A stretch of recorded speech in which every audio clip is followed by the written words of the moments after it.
Good morning, good afternoon, good evening, everybody. My name is Mike Graen, and welcome back to another Conversations on Retail, specifically focusing on on-shelf availability. I am really excited to talk about something that we have talked about on this channel multiple times, which is the role that robots play in retail. And I am really excited to have Sarjoun. Sarjoun, I'm going to have you introduce yourself to the audience, let them know a little bit about your background. And then we've got lots of questions for you. So go ahead and take it away and introduce yourself for us. Mike, thank you very much for inviting me. I'm very excited. You and I go a long way. We've had this conversation offline for so long. And then you told me, how about we have it online? So we're going to take the risk and dive in. I am the founder and CEO of Bossa Nova. I founded it in 2005 when I was still doing my PhD in robotics at Carnegie Mellon University. I guess our claim to fame is that we deployed robots in 600 Walmart supercenters to help them manage their on-shelf inventory. Wow. You got a PhD in robotics? There is such a thing? CMU was the first program to offer it, actually. Really? Really? Yes. Now I see all of these sixth graders out building robots and fighting in little cages and stuff. So you Awesome. kind of started a trend, right? Oh, it's robots have always made kids dream, and big kids too. Awesome. Well, tell us a little about yourself, and I'm going to put a little thing in there. You've got lots of friends and acquaintances, and you and I have been working together for lots of years. But tell us a little bit about yourself personally, professionally, and maybe if there's a little soundbite that most people don't know about you. If you're comfortable sharing, please do that. I don't know about sound bites. So I'm born and raised in Lebanon. I came to the US at 22 for grad school at Carnegie Mellon, and could not wait to finish my studies to start a company. I've always wanted to be in a startup world. Bossa Nova was my first and only startup. It lasted for 18 years. Wow. And it was amazing. We did actually we had multiple half-lives, if I may say. And the first one was building robot toys. Lived in China for 3 years at the factory to learn how to make consumer products. And then we, quote unquote, graduated our toys from children to big boys and built those inventory scanning robots starting in 2013. Mm-hmm. And very quickly started working with Walmart on the development, grew the company, Bossa Nova, to 230 people across which we had raised $120 million. So we actually lived the hockey stick. It was great while it lasted. That's awesome. Well, here's what I'm going to ask you to do. I need you to take off your really smart guy hat for a second, because you have that hat on right now. You can tell us all about how the robots work and but walk me back and just talk about you, not as a solution provider to the industry, but talk to me as a customer. Okay. Because to me, one of the things that are really excited about this is the focus of this channel is really on shelf availability. And certainly robotics are one of the very strong, powerful tools that help that. But tell me as a customer, you've got experience over the last, 6 months or so where you went in to get something and you really needed it and you got disappointed by the retailer. We don't need the retailer's name. We don't need to throw in mud, but it happens all the time, right? Give us an example of, as a customer, you were disappointed by a retailer not having something on the shelf. I have to admit that I wasn't as sensitive to that topic until I started working in it as a supplier. But once I did, I couldn't unsee it. Of course, in the pandemic, we've all had the horror stories of finding shelves empty or months on end. But there are a couple of chains in where we live, where we actually stopped going to it because we could never fill a cart.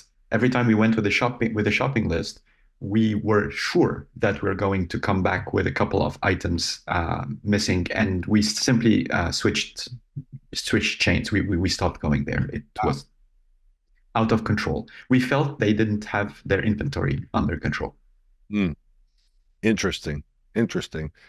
Yeah, it's unfortunately a very common occurrence, and obviously during the global pandemic, all things were upside down. But even today, you'll go into a normal store saying, "I know I want this product," and you go to that product, and it's like they don't have it. They don't have it. Things, if it's a box of cereal, you can probably very quickly switch and go, "Oh, I don't want to get this other cereal, but I will." Yeah. But as I've talked about, I'm going in for the black printer cartridge for my printer, and they have all these printer cartridges, but I don't have the one for my printer. I can't switch.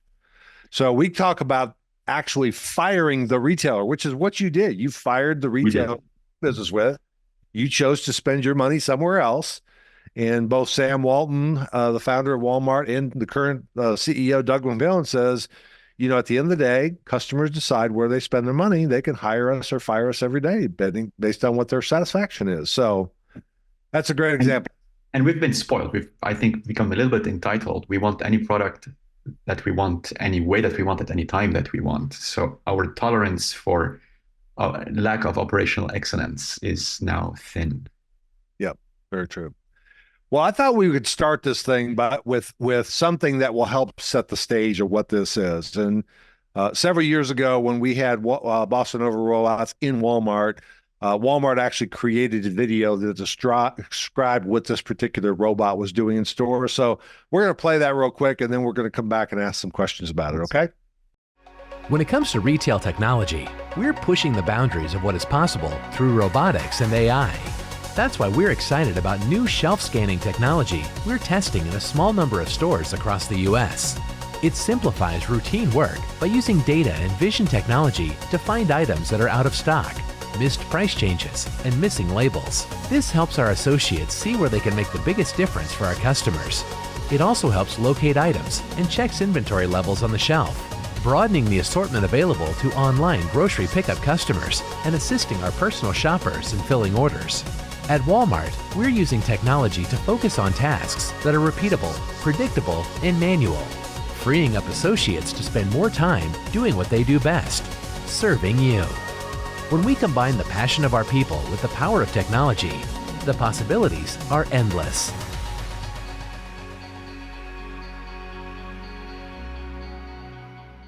Fascinating, Sarjoun, fascinating. So you were the architect of the whole thing. That's exciting. Tell us a little bit about Bossa Nova. Where did you come up with the idea? You said you kind of came up with it a little bit in school. How did you get involved with, a retailer like Walmart? Just, any kind of backstory would be really interesting. We were the proverbial hammer looking for a nail. We were technologists, and we had a cool tech, and we went looking for a solution, which is exactly the opposite of what startup founders should do. We lucked out. It worked this time. I have some videos I can show. I think that will make things absolutely and fun. So let's do that. First, I'm going to show you the technology with which it's a bit chronological. I'll show you the technology with which we started.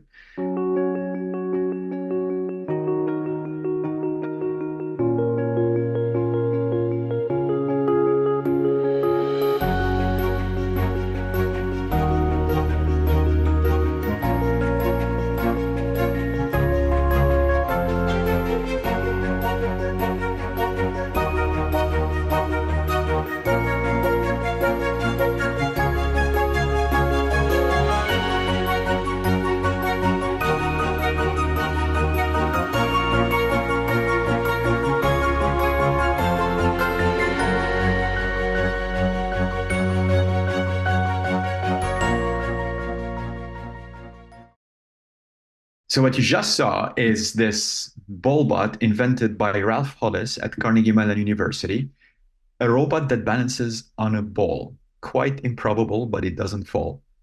You saw it in motion. It is balancing on a single point, the single point of contact with the ground.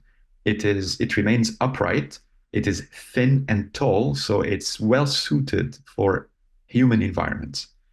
And strong with the elegance of this motion, we actually went to different industries and tried to see what applications it could do. One of those is retail. And so here's a picture of me at the Intel booth at the NRF in January of 2013. And I owe a debt of gratitude to Intel because they hosted our new version of the Ballbot, and retailers were lining up the booth, out of the booth. They were all asking the same questions. Can it take pictures of my products on the shelf and then tell me when a product is out of stock? And our naive selves said, yes, of course, that should not be too difficult. Give us 9 to 12 months and we'll probably have a finished solution. And of course, it took 5 years instead. Of course, always takes longer. Always takes longer. Yes. So it was just fascinating. So the fascinating thing is I still don't think that I've seen a robot anywhere. I mean, as I think about just robots for cleaning your floors, robots for scanning shelves, et cetera, I've never seen a robot dance on a single ball.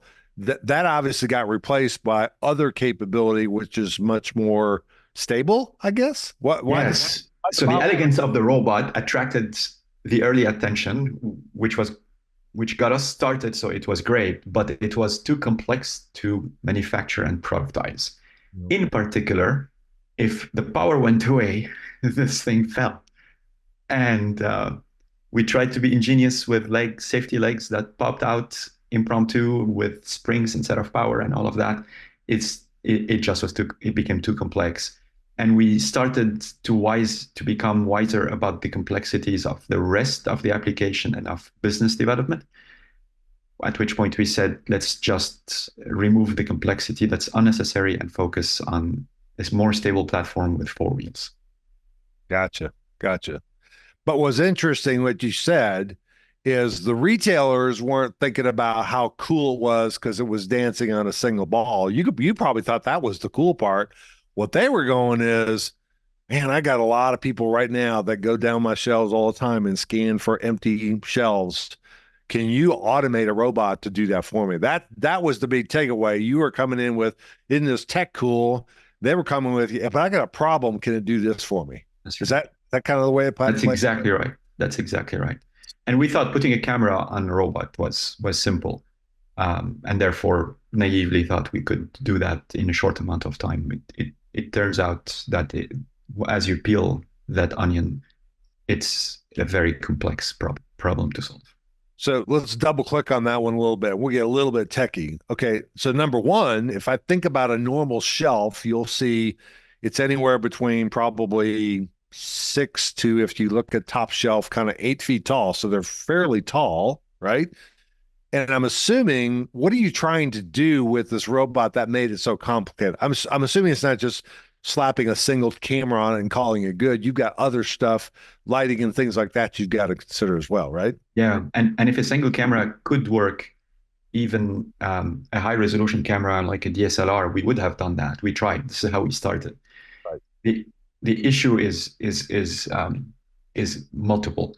One, you need the resolution to read the barcode on the price tag. That resolution requires having a zoomed in camera. And therefore your field of view is narrow, so you need more than one camera. Also, you want to see the back of the shelf because shelves may look empty if a product is recessed, yet it's actually not empty. If you don't look at eye level for each shelf, you don't see the back of it, and you may miss recessed products. And therefore, we ended up configuring an optical stack, a column of cameras, all at the shelf level and zoomed in so they could see the back of the shelf and read the barcode on the price tag. So these things, as we go through that, we saw the video of an actual robot in a store. Literally, it looked like there was a bank of lights that turned on as well. Yes. And it wasn't going real slow, but it was not going real fast either. Yes. you're saying is it's able to literally stitch together the price label, the product, the depth of the shelf, and some of those kind of things for the retailer, right? Yeah, absolutely. And I'll show you. I'll show you those pictures as well. The reason you have a light is to avoid motion blur. So by flooding the scene with light, you're able to shutter very quickly your cameras, and therefore, even though you're moving, the image turns out to be crisp. And here's an image of a single one of those 10 cameras that what am I saying? 15 cameras that we have on the robot. You can see that you can zoom in and read the barcode on the price tag. But then you end up with 4,000 images per aisle.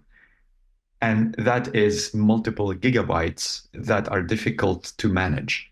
So we actually had to develop additional technology to compress those single images and then stitch them into aisle-long panoramas. Got it. And here's a picture of what that looks like. Got it. So let me make sure I understand and make sure that if I understand for the audience, this thing is going down the aisle and it is literally scanning the shelf. It's scanning the products, it's scanning the label, and it's scanning what's behind the products if it can see it. Yes. And what you're able to do is a bunch of different things, which is if I have a label without a product, that would be an out of stock, right? Correct. Yes. If I have a label with a product, but it doesn't look like it's the right product, you've got work in the background, product recognition say, that says Tide on the label, but that's a gain product there. We called that a plug when I was at Walmart, or an incorrect product, some people said. That's correct. I'm assuming it can compare what's the shelf at the register versus what's the cost or the price at the shelf at the same time, correct? Those are some of the pretty cool things. And, if there's 155,000 items in a Walmart store, it does that every single day without calling in sick, without getting tired, without getting interrupted, et cetera. That's just the beauty of putting robots in stores. They do very autonomous tasks. They do it very well. They don't get tired. They do it accurately and all that kind of stuff, right? That's exactly right. You design it well, and then once, and then it works every time. So here's the big question. What's the status of it now? It's gone. Unfortunately, we could not survive the pandemic, and we pulled the robots out. Gotcha. So the pandemic killed a lot of stuff beyond just scaring everybody to death for 2 years. It's a little counterintuitive, but we got outcompeted by the crowd, by people. Interesting. In the pandemic, there was a spike in online, in e-commerce, in online sales. Those orders were fulfilled from store shelves. Right.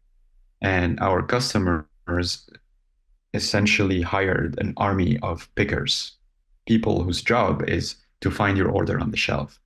Yep. Well, by doing so, they were also reporting the absence when they don't find the item and out of stock, okay, by scanning the price tag, just as our robots were doing. Huh. And so there were additional signals that retailers could use, and that made the marginal contribution of the robots small. Yeah, not to debate anybody's decision. I guess here's a couple of pushbacks. Replacing robots with people is not counterintuitive. It usually goes the other way around, right? It's anachronistic, not counterintuitive. It's anachronistic.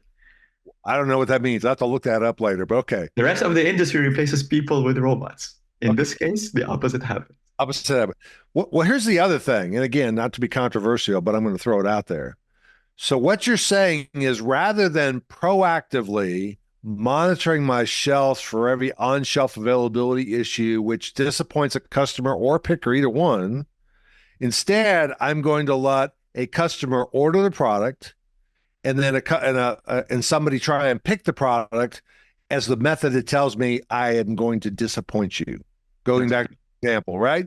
it doesn't seem, if we're really customer focused, I would think you would want a proactive tool that says, here are the disappointment factors right now. Because here's the other thing is, I don't think customers order every product in the store, right? They maybe order, let's say the top 20 or 30%. I don't know what the numbers are, but what about those other 70% that are maybe not picked very often, but unfortunately, they're going to be on shelf availability problems and we won't know about it, right? So we won't get into diagnosing that, don't want to rehash it and debate it, et cetera. What you built was something that makes a lot of sense for the industry. It really, really does. And obviously, there are other people out there who have replicated your success with other retailers, and we're seeing some pretty great results. So it may not be the tool for every retailer, but it's certainly for some of the retailers who want to proactively make sure their product is on shelf. And we've talked about this before. I don't want to go into that, but some people use algorithms. Hey, I'm selling 12 a day, and suddenly I sell 0. That's a pretty good signal that says I have an on-shelf availability problem. A lot of your stuff, spices, things that are in health and beauty aid, they may only send one or two a month. I can't tell if it's not on the shelf or it's just not selling. It's just not have the velocity. So tools like yours, I think, are ideally suited to be able to proactively do that. In addition, there was some stuff we were doing early on to be able to capture other signals other than just computer vision, right? Was that the vision for where you wanted to take this? We were so we wanted to, there are so much more that you can do with a sensor platform that's autonomous. So right. Computer vision was one, 3D data was the second element. And it turns out that measuring the state of the store as built is very valuable. Measuring the depth of the shelf for shelf capacity allows you to adjust what you push, the quantity that you push from the distribution center, knowing that the depth of a shelf changes over time because the shelves themselves get swapped. Gotcha. Doing compliance checks on whether you're ADA compliant, for example, you can do that with 3D data. Figuring out what is your space management, meaning what fixtures to replace, what's the state of your fixtures, are they damaged and you need to replace them, and if so, what are the sizes that fit? So you would know, for instance, that buyers will build a planogram of where the product should go, which product goes where on a shelf, essentially a map of what the shelf looks like, assuming that it is a 4-foot shelf. Mm-hmm. And in some stores, you may have a column in front of the 4-foot shelf. So it doesn't always work. So knowing what are the actual dimensions in a store would allow you to be better targeted and refined in the execution of your planograms. Yep. Another sensor you can add is one that I know is dear to your heart, which is RFID. Once that you're mobile, you can start to inventory products, locate them as well, and you don't need to either manually wand them or have a heavy installation that installs ceiling RFID sensors, for example. Yeah, we actually, you'll laugh at this. You probably don't even know I have this, but we were in Pittsburgh in your office, and we were in the very early stages of looking at a Bossa Nova robot in a store for CV. And I think I sent you a quick email saying, can it do RFID as well? Just as a joke, just to see what you would say. And literally, I'm going to show you a video. Here's the video right here. This is actually, it's just stripped down Bossa Nova robot. So it's just the actual robot. It's not all the pretty plastic. Yes. But you're seeing it actually read RFID tags. And that was a vision. And by the way, fast forward to now 2024, where Walmart's basically saying for 60% of its merchandise, which is all general merchandise, we wanted RFID tag. It was capability that was before its time. Now, today, people are wanting stuff and spending labor with people collecting that. There are other automated ways, such as this robot, to be able to do this, which was pretty cool. So you were just way ahead of your time as usual. Yeah. Look, fundamentally, I continue to be convinced that a mobile sensor platform is a very cost-effective way of capturing data. Right. Right. No way around it. It's just cost-effective. Yeah. And as AI is progressing, the ideas keep growing on what you can do with data.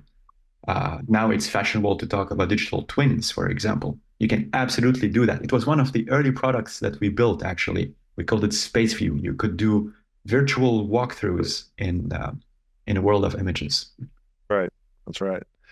So let me ask you a question. This is a little bit separate, but you recently, it was pretty interesting on LinkedIn. You went pretty public with, for example, your original funding strategy. It felt like you're almost trying to help some of the new entrepreneurs out there with approaches, et cetera.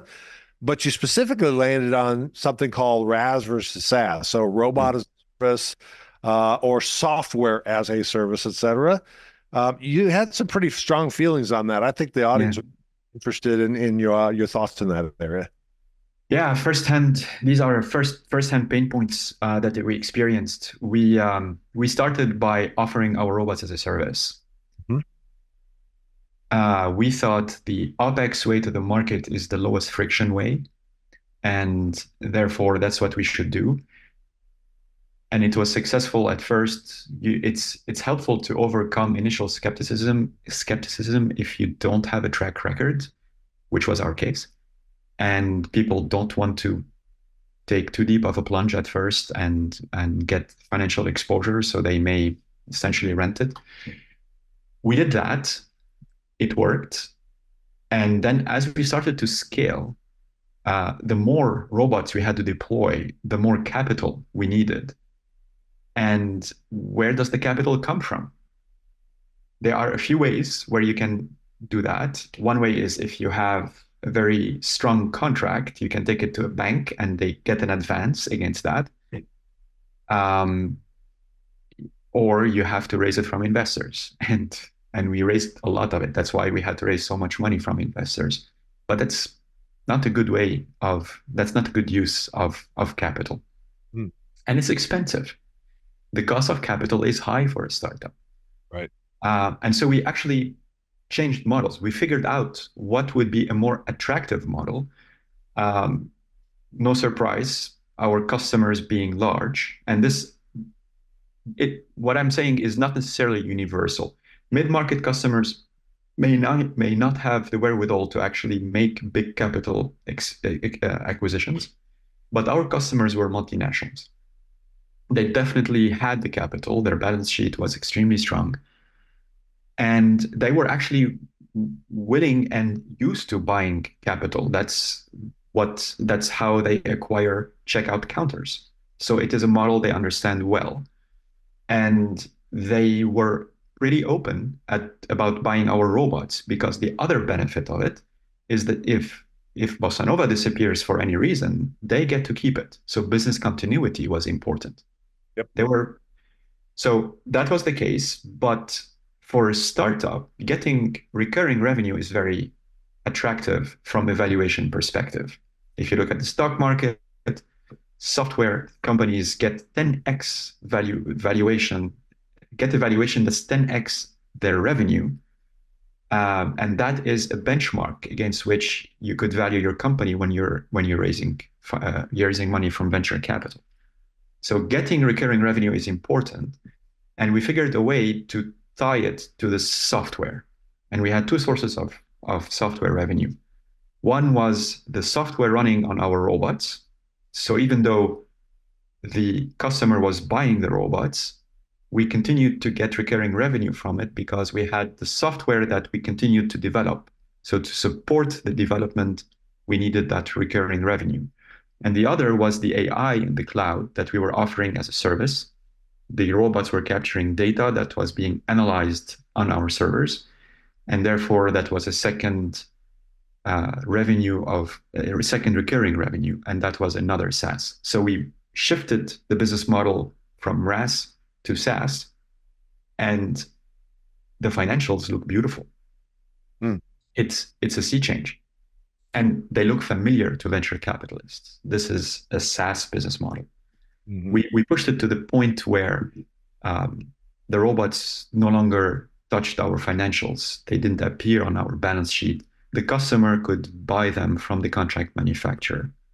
And therefore, that negotiation happened on the customer's credit rating, not ours. So they got better terms as well.